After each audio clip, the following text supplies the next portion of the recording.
ये हमारा class 10th का फर्स्ट चैप्टर है केमिकल रिएक्शन। अब इसको जानेंगे होता क्या है। तो देखिए, that process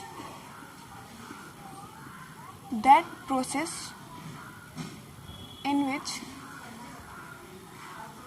which new substance is formed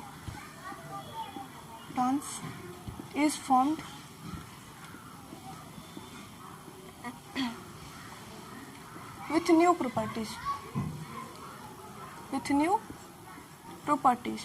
अब देखिए, हमें जानना था केमिकल रिएक्शन के बारे में। तो ये क्या होता है? That process in which new substance is form with new properties. ऐसा प्रोसेस जिसमें नया सब्सटेंस फॉर्म हो और पहले की प्रॉपर्टी से अलग नया प्रॉपर्टी बने। जैसे एग्जांपल हम लोग देख लेते हैं। When reacts with hydrogen reacts with oxygen form water यानी H2O। ये हमारा एग्जाम्पल हो गया। जैसे देखिए, H2 प्लस O2 क्या बना? H2O बना हमारा। ठीक है, बैलेंस कर लेंगे इसको। सॉरी, 2 हो गया, बैलेंस कर लिया। अब देखिए, ये दोनों हमारा गैस था, ये दोनों हमारा गैस है। ये क्या बना? इसका प्रोडक्ट जो बना वो हमारा वाटर बना यानी लिक्विड बना। इस दोनों की प्रॉपर्टी इस प्रॉपर्टी से अलग है।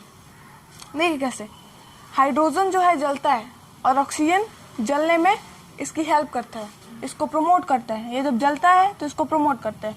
मतलब ये दोनों की जो प्रॉपर्टी है इस प्रॉपर्टी से अलग है। वाटर ना तो जलता है और ना ही जलने में हेल्प करता है। तो ये हो गया when the process in which new substance is formed with new property। तो इस दोनों की प्रॉपर्टी इस प्रॉपर्टी से अलग है। अब इसमें हम लोग एक और चीज जान लेंगे, रिएक्टेंट किसको कहते हैं और प्रोडक्ट किसको कहते हैं। तो ये जो हमारा हो गया, ये हो गया हमारा रिएक्टेंट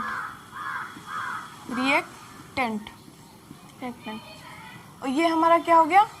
प्रोडक्ट। ये हमारा प्रोडक्ट हो गया। अब रिएक्टेंट प्रोडक्ट आखिर होता क्या है? रिएक्टेंट किसको कहते हैं? तो देखिए, that substance which take part in chemical reaction. ये मतलब यहाँ पे हाइड्रोजन और ऑक्सीजन केमिकल रिएक्शन में पार्ट ले रहा है, तो ये हमारा हो गया रिएक्टेंट। और that substance which is form in chemical reaction, जो फॉर्म करता है केमिकल रिएक्शन में, जो बनता है, उसको प्रोडक्ट कहते हैं। अब रिएक्टेंट का डिफिनीशन देख लेंगे हम लोग। That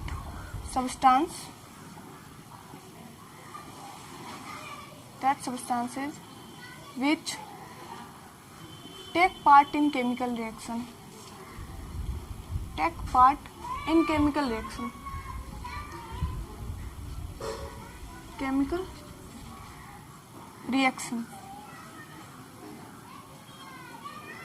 is called reactant।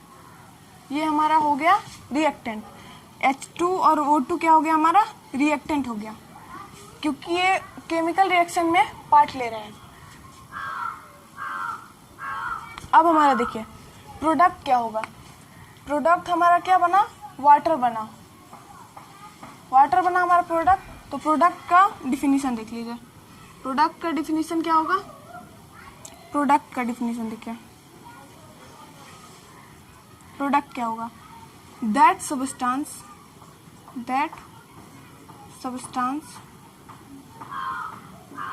which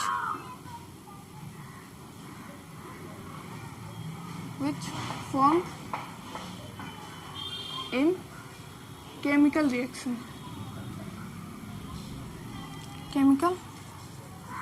reactions is called product.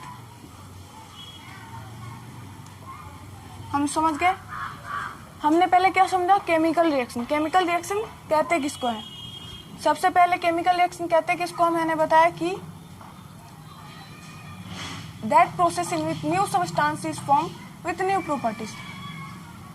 जिस प्रोसेस में नया सब्सटेंस फॉर्म हो नए प्रॉपर्टी के साथ, उसको केमिकल रिएक्शन कहते हैं। हम लोगों ने एग्जाम्पल भी देख लिया था, हाइड्रोजन और ऑक्सीजन दोनों की प्रॉपर्टी अलग अलग है, दोनों की प्रॉपर्टी ज्वलनशील है, मतलब ये जलता है, ये जलने में इसको प्रमोट करता है। बना क्या हमारा वाटर, इस दोनों की प्रॉपर्टी से इसकी प्रॉपर्टी अलग है। तो ये हो गया हमारा एग्जाम्पल, न्यू प्रॉपर्टी के साथ फॉर्म किया। अब बात है रिएक्टेंट और प्रोडक्ट किसको कहते हैं। तो ये हमारा हो गया रिएक्टेंट, जो सब्सटेंस रिएक्शन में पार्ट ले उसको रिएक्टेंट कहते हैं। जो सब्सटेंस रिएक्शन में, केमिकल रिएक्शन में फॉर्म्ड हो उसको प्रोडक्ट कहते हैं। जैसे हमारा हाइड्रोजन और ऑक्सीजन हो गया हमारा रिएक्टेंट, और प्रोडक्ट क्या हो गया हमारा वाटर।